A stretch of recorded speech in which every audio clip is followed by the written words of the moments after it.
akan membahas mengenai etika pergaulan remaja muslim, yang dimana terdapat 3 pembahasan.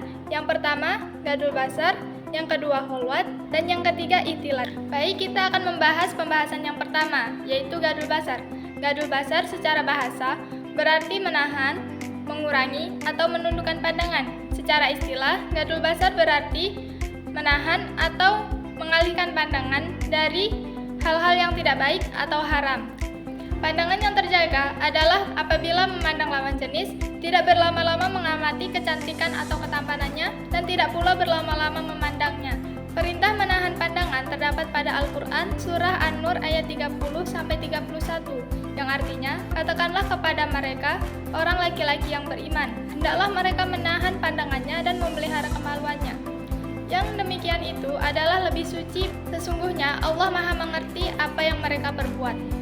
Katakanlah kepada wanita yang beriman, hendaklah mereka menahan pandangannya dan memelihara kemaluannya.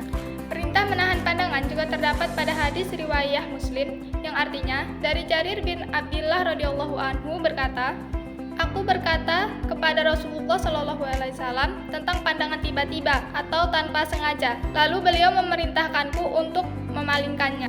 Bahaya mengabaikan gadul basar. Yang pertama, terhalangnya hati dari ilmu dan kebenaran. Memandang lawan jenis atau aurat orang lain merupakan perbuatan yang diharamkan.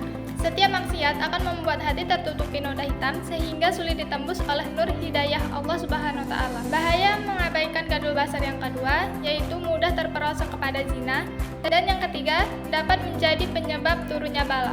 Memasuki pembahasan kedua yaitu kholwat. Kholwat berasal dari kata khala yahlu khalwatan, yang berarti menyepi, menyendiri, mengasingkan diri bersama dengan seseorang tanpa kesertaan orang lain. Kholwat secara istilah adalah bertemunya dua lawan jenis secara menyendiri dan tanpa ada orang lain selain keduanya di suatu tempat khusus, dan perlu izin keduanya jika ada yang ingin masuk. Larangan berkholwat terdapat pada Al-Quran surah Al-Isra ayat 32 yang artinya, dan janganlah kamu mendekati zina, sesungguhnya zina itu adalah perbuatan yang keji dan suatu jalan yang buruk. Larangan berkholwat juga terdapat pada hadis yang diriwayatkan Bukhari dan Muslim, yang artinya, janganlah seorang laki-laki berkholwat dengan seorang wanita, kecuali ada mahram yang menyertai wanita tersebut. Di zaman modern seperti sekarang ini, kholwat bisa dilakukan meski keduanya berjauhan. Misalnya, dengan saling bertelepon atau chatting melalui media sosial seperti WhatsApp, Facebook, atau Instagram.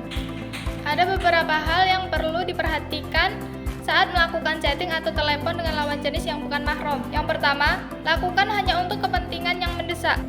Yang kedua, perhatikan situasi dan kondisi. Dan yang ketiga, hindari menggunakan bahasa yang tidak baik yang dapat menimbulkan syahwat. Memasuki pembahasan yang terakhir yaitu ihtilat.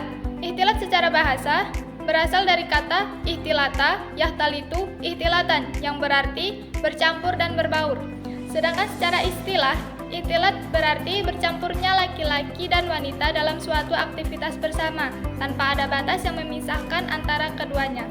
Namun, ada hal-hal yang menyebabkan ihtilat diperbolehkan, tetapi melalui beberapa syarat. Syarat yang pertama, terdapat keperluan dibenarkan dan mengharuskan adanya pertemuan.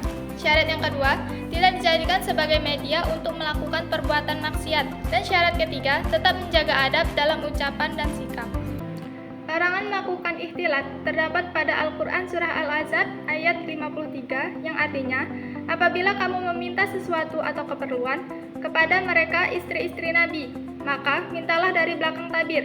Cara yang demikian itu lebih suci bagi hatimu dan hati mereka, dan tidak boleh kamu menyakiti hati Rasulullah, dan tidak pula mengawini istri-istrinya selama-lamanya sesudah ia wafat.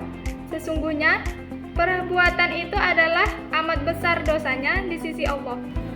Adapun bahaya ihtilat, di antara ihtilat merupakan pintu terbesar dan jalan termudah terjadinya perbuatan zina. Yang kedua, menjadi pintu kholwat, yakni berdua-duaan atau bersepi-sepinya laki-laki dan perempuan. Dan yang ketiga, memicu terjadinya pelecehan seksual. Baiklah, itulah penjelasan yang dapat saya sampaikan. Semoga apa yang saya sampaikan dapat bermanfaat untuk kita semua, dan semoga kita menjadi remaja yang baik, terutama remaja muslim, dengan menerapkan etika pergaulan remaja dalam Islam. Lebih dan kurangnya saya mohon maaf. Saya akhiri. Wassalamualaikum warahmatullahi wabarakatuh.